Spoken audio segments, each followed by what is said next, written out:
Welcome to the Jill on Money Show. It's Tuesday, May 6th, and we are here trying to help you make more considered financial decisions. And so much of what Mark and I do relies on you guys making sure that you get in touch with us, because otherwise we're just blabbing. I mean, we like to blab. Don't get me wrong. I've gotten Mark even used to blabbing, but the show is about you, about what you want to do.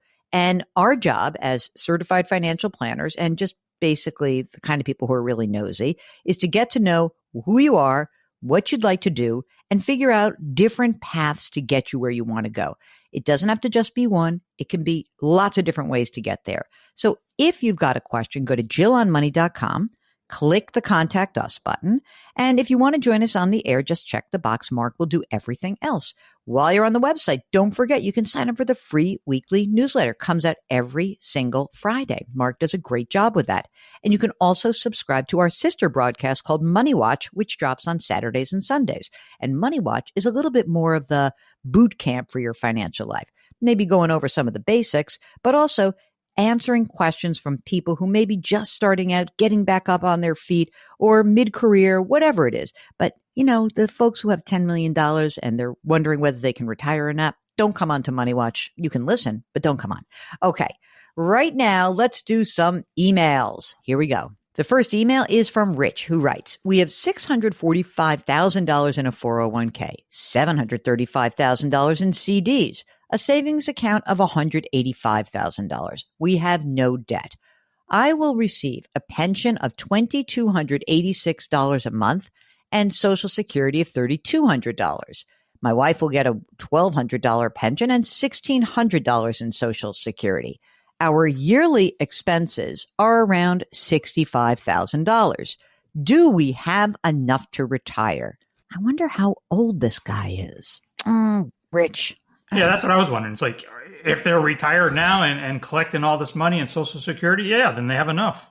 Right. But if I think that perhaps you're not yet retired, I don't know your ages, so I wish you would follow up with us. I think you're close. Are the two pension checks, that's one question, are the two pension checks subject to a cost of living adjustment? Because if they're not, then that would make a big difference in my analysis, right? Because if you have, let's just call it about $4,500 a month in pensions, but that is staying still as opposed to the Social Security, which is, you know, the money that will be subject to a cost of living adjustment, you know, that would change the calculus a little bit. But it seems like you're in pretty darn good shape because, you know, let's say you have about $9,300 a month coming in. That would net you your $65,000. But I really want to know a little bit more about you. I think the answer is yes. How about that? So let's go to an email from Robert. Hi, Jill. I watch CBS This Morning every day, and I see you on the show. Why do you money management folks always stress so hard to have an emergency fund? Yeah, it's great if you don't have a credit card or credit cards used in emergency. However, if you have debt, it's really best to pay down debt rather than save, so long as you have credit lines to fall back on in a pinch. Well, Robert, so long as is quite the qualifier. So yeah, sure. But I don't like to rely on credit lines. You know, I have no idea whether or not people have the ability to grab that. But what I do know is in an emergency, if you need cash, you need cash, and you don't want to go draw down on credit cards. And I think we learned this in the pandemic. So if you want to pay off your debt, that's great. I never say ignore your debt. I say do both. If you want to know what's your real safety net, it is not running up a credit line or a credit card. It is an emergency reserve fund. This is a very long question from John, so settle in, gang. Hi, Jill and Mark. I found your podcast within the last month. How is it just a month? Oh my God. All right. Anyway, he says, I love it. I've been listening to the new pods every day and catching up on older episodes. My wife and I live in Atlanta.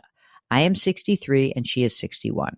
I retired at the end of last year and she stopped working outside of the home many years ago after our second child was born, has not had W-2 income since. Kids are now 31 and 26. They're both launched. They're doing well.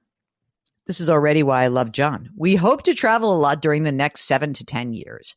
And we also have a goal to sell our current home and buy a new home, probably in one of the Carolinas where the traffic is lighter and the pace of life a little slower.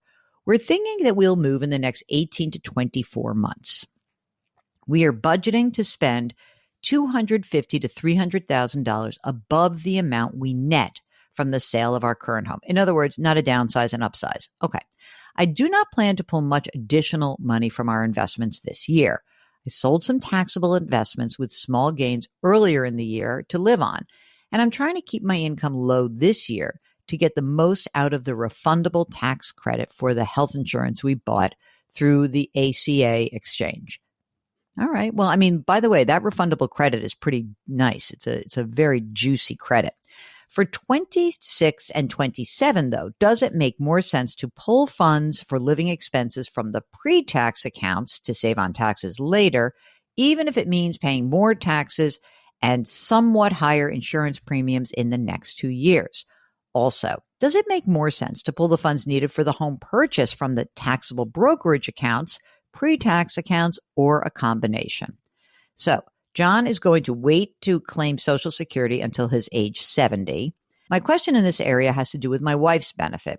Since her benefit is less than half of mine, I assume she will ultimately be receiving the spousal benefit based on my earnings record. Can she draw benefits based on her own record prior to when I begin receiving benefits at age 70? So let's just remind us here, gang. There's a 2-year age difference between the two of them. So that's what I just want you to know. So John goes on to write, I'm unclear how this works. I do know that her ultimate spousal benefit will be reduced if she starts taking Social Security next year when she turns 62. But maybe she can draw for a year on her own record when she turns 67 without reducing the spousal benefit. Thanks for your help. Here's the information you need. Okay. He's got a traditional 401k that's $2 million. There's a traditional IRA, $223,000, two traditional IRAs. So hers is $223,000, his is $181,000. So let's just call it traditional assets, $2.5 million. Roth assets, a little more than $900,000. Then we've got brokerage accounts with, let's call it about $1 million.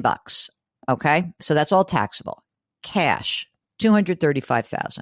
I bonds at Treasury Direct, 22.5, total assets, blah, blah, blah. Okay, so let's do this easily. So Mark, first question, wife's benefit. She should claim at her full retirement age, then switch to his benefit when he turns 70, yes? I'm going to get clarification from our friend Heather, because her spousal benefit on his record maxes out when he's 67, not when he's 70. Like he can wait till he's 70, but she's only going to get half of what his benefit would have been when he was 67. Next, let's talk a little bit about the shenanigans around the idea of getting your Affordable Care Act money, okay? So we don't have that many years, right? As you noted, it's 2 years, right? Because you're 63. She has 4 more years before you get Medicare. So I am inclined, because you have $2.5 million that haven't been taxed yet, I'm inclined to get that money out and start using that money. Do you, Mark, think that it is preferable for them to use that retirement money that hasn't been taxed yet, get it taxed, get it out, obviously reduce their future minimum required distributions, but they're going to have to pay a little bit more for the Affordable Care Act? What do you think? Yeah, I mean, that is the ticking time bomb in this scenario. I mean, because I even think you should probably make sure that you have the money that you're going to use for the home purchase. I know we've got some time, but I think you should be starting to dribble the money out from these traditional assets between now and age 70. That's, to me, the ticket here. And you've got the time to do it. So I know you like your benefit of getting the tax credit, but I don't know. That ticking time bomb is a little bit more worrisome to me, because at age 75, that $2.5 million, if it's just left, could really start to push out a ton of money. We're talking about, 10 years from now or 12 years from now, that could turn into real money. And so if you think about it this way, you say, if I had, I don't know, let's see, $2.5 million over 10 years, what do you figure that grows to, Mark? Reasonably, not in a, high risk portfolio. 4.5? Yeah, about 4.5. So if you look at that, that means that minimum required distributions alone would be $180,000. That's a lot of money. I really think that those are the accounts you should concentrate on. You know, if you don't want to if you're looking at your brackets and you want to do bracketology for taxes, sure, you could do that, but I wouldn't get too cute. That's the issue that I think is you're facing. That's the one that I think is important. All right, Jerry writes that he has $1.7 million in a 401k. He's married. My wife is collecting Social Security. We have a paid off house, no bills. Well, I mean, obviously bills. Anyway, he's looking to retire at 59 and a half. And he says, I'm thinking about an annuity with $1 million and then wait until I'm 65 to have yearly payout for life of $100,000 a year, give or take. Then I would turn my Social Security on at 62. We have $200,000 in savings. I estimate to have $10,000 a month with the annuity and with the 2 Social Security checks. Question, what to do with the $700,000 that would be left in the 401k? Should I leave it there or move it? What do you think of an annuity? It's a fixed annuity with a well-being payment. I can't decide. There's so many annuities to choose from. The 2 I'm looking at are what family members have used. I'm on the fence with annuities, but after the gyrations of the stock market this year, that $10,000 a month is looking better and better. What are your thoughts? I get this, guys. I understand that annuities can be really helpful. One thing that I have been considering is maybe it would be better for you and in a situation like this if we could do an immediate annuity, right? An immediate annuity meaning you put a certain amount of money into that annuity and you do push out the money every month. One nice thing about that is that you know you have to get the money out of this account anyway. The answer to the question of what else you should do, the one thing I'm a little bit worried about is how much do you spend? Because getting $10,000 a month is not, you say here, it says that at 65, he would have a yearly payout for life of $100,000 a year. I am unclear whether that is a guarantee or a hope. And what I mean by that is I'd have to look at the contract.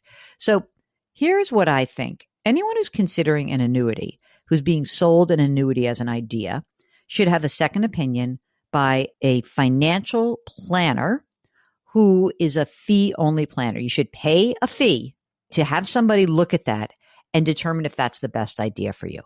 Because without doing so, I think it is important that you guys know that that can be a really, really expensive bet to put out on the table.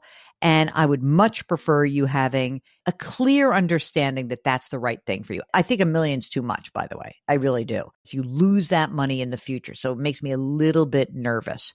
So that's the story, gang. All right. Annuity questions, investment questions, anxiety questions, any questions that have to do with your money and your life, give us a holler. Go to JillOnMoney.com. Click the contact us button. Write us that note. If you want to join us live, which is so much more fun. Let's be honest. It is, right? Mark, isn't it more fun? We get to ask all the follow-up questions, the nosy questions, the questions after we get off the air where we really get to mess around and find out what's really, really going on. You know, we don't put everything out there. We protect you. Give us a holler. Go to JillOnMoney.com. Click the contact us button. Check that box. Mark will do everything else. Don't forget that you on that website can do so many things. You can check out our blog, our resources, the free weekly newsletter, and you can subscribe to Jill on Money Live. That's where you have access to quarterly live webinars, bonus audio and video content, the entire back catalog, all for $45 for the next 12 months. So check it out. You can subscribe to us on the Odyssey app or wherever you find your favorite podcasts. Do me a favor. Do something nice for someone else today. Change your work, change your wealth, change your life. Thanks for listening, and I'll talk to you tomorrow.